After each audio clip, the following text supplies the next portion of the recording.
आप देख रहे हैं आखिरी चीख शिवा के साथ। तो चलिए बढ़ते हैं आज की कहानी की ओर।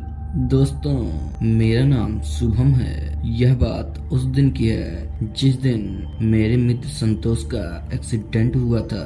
दोस्तों, मैं अपने गांव से अपनी बाइक को लेकर अपने दोस्त संतोष को देखने के लिए घर से निकलता हूँ। दोस्तों, मुझे घर से निकलते निकलते काफी देर हो चुकी थी, लेकिन मैं इस बात की चिंता न करके अपने गांव से निकल पड़ता हूँ। और मेरे साथ मेरा एक और मित्र सुनील भी था।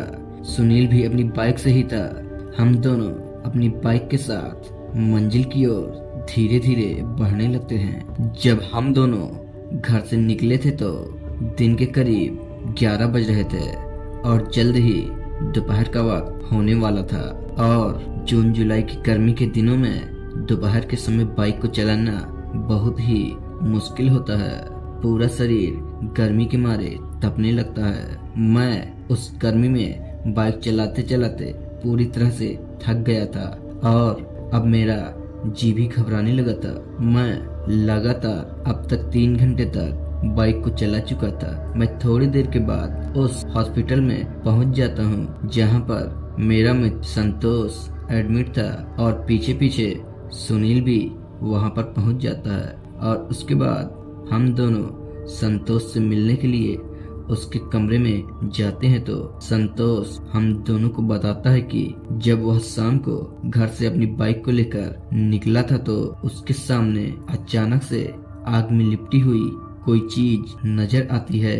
और उसके बाद उसके साथ जो कुछ भी हुआ वह बहुत ही दिल दहला देने वाली घटना थी, जिसे वह हम दोनों को बताने के मूड में नहीं था। मैं अपने दोस्त की उस बातों को सुनकर उस पर हंसता हुआ बोलता हूँ, अरे यार, कल शाम को तुमने ज्यादा शराब पी ली होगी और उसी के चक्कर में तुम यह सब बोल रहे होगे। लेकिन मैं एक तरफ से उसे समझा ही रहा था, लेकिन वह मेरी बातों को मानने के लिए राजी नहीं था।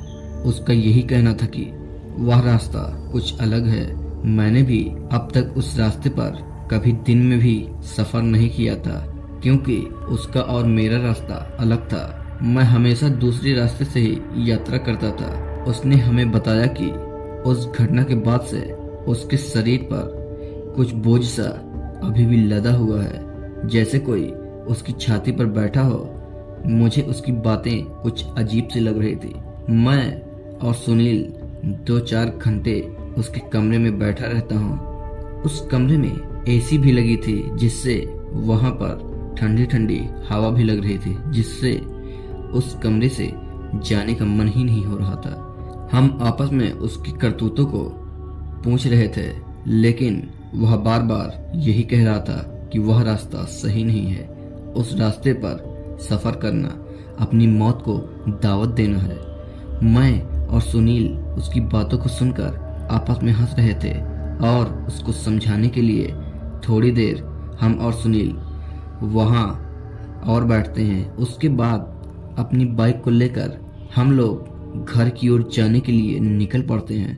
अभी हम निकले ही थे कि अभी सुनील के मन में एक विचार आता है और वह बोलता है, अरे यार भाई, चल एक एक पैग मार लेते हैं, उसके बाद चलते हैं। सुनील के मुंह से यह निकलते ही मैं भी उसकी बातों में हाँ मिलाकर उसके पीछे चल देता हूँ। सुनील थोड़ी ही देर बाद एक ठेके के पास पहुंचकर अपनी बाइक को साइड में लगाता है और हम लोग एक एक पैग पीने लगते हैं। हम लोग अभी शराब पी ही रहे थे कि एक आदमी शराब के नशे में धुत होकर आता है और बोलता है कि भाई, आप लोग कौन से गांव से हो? तो मैंने कहा कि हम लोग कियावा के रहने वाले हैं। और इतना कहकर मैं मुंह फेर कर दूसरी ओर देखने लगता हूँ, लेकिन उस आदमी का मुंह बंद नहीं होता और वह जाते जाते बोलता है कि बेटा, जरा संभल कर जाना, रास्ता थोड़ा खराब है। आजकल सड़क पर कुछ ज्यादा ही गड्ढे बन गए हैं। वह इस तरह बोलते हुए अभी आगे की ओर बढ़ते ही जा रहा था। अचानक से एक ट्रक वाले ने इस बुढ़े को ठोक दिया और उसका सर 4 टुकड़ों में पड़ जाता है और वह बूढ़ा उसी जगह मर जाता है। यह सब देखकर मेरा दिल डर के मारे दहल उठता है।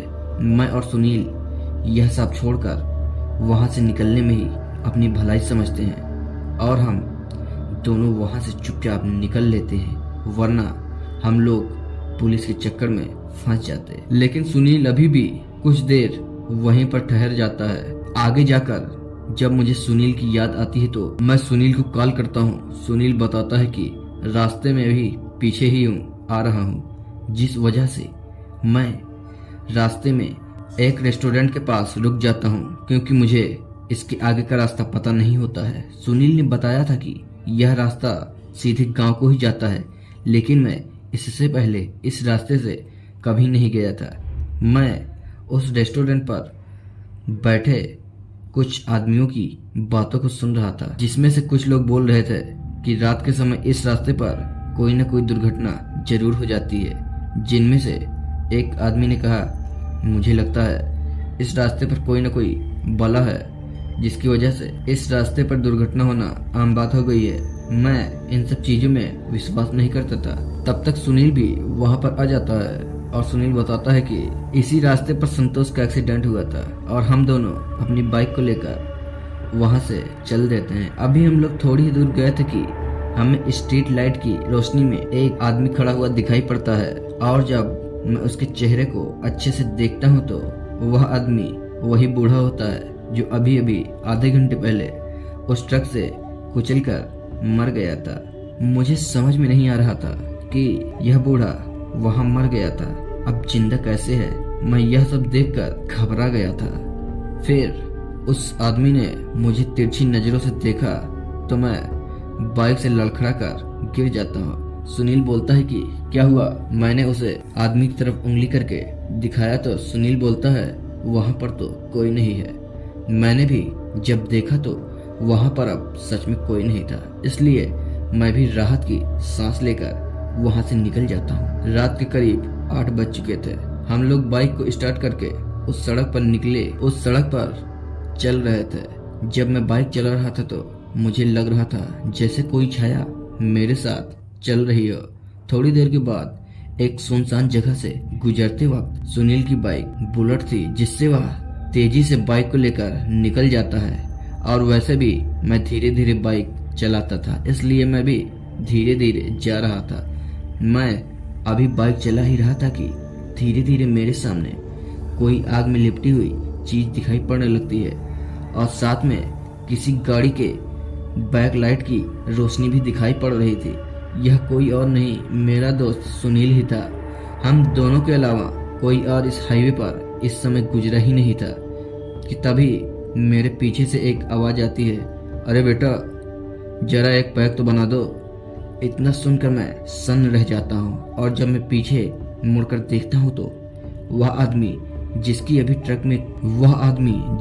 ट्रक में लड़कर मौत हो गई थी, वह मेरे पीछे बैठा था और साथ ही वह शराब की मांग कर रहा था। उसका चेहरा पूरी तरह से कुचला हुआ था तथा उसका सर 4 भागों में बटा हुआ था।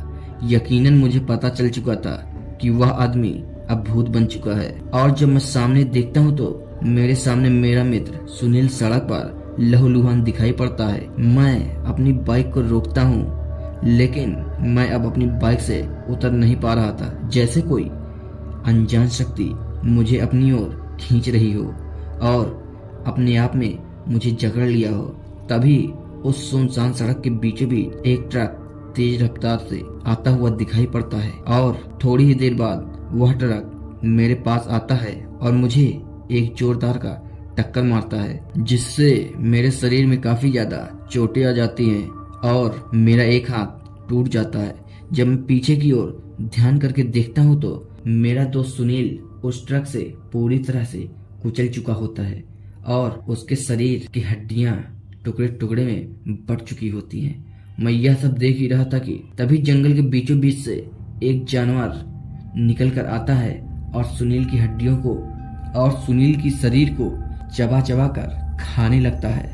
यह सब देखकर मैं बेहोश हो जाता हूँ, और जब मेरी आंखें खुलती हैं तो मैं अपने आप को एक हॉस्पिटल में पाता हूँ और मेरे बगल में मेरे घर वाले खड़े होते हैं। मैं अपने साथ घटित उस रात की सारी घटना अपने घर वालों को बताता हूँ और साथ ही सुनील के उस ट्रक में मारे जाने की बात भी बताता हूँ। लेकिन अचंभे की बात यह होती है कि सुनील ठीक ठाक मेरे पीछे खड़ा होता है।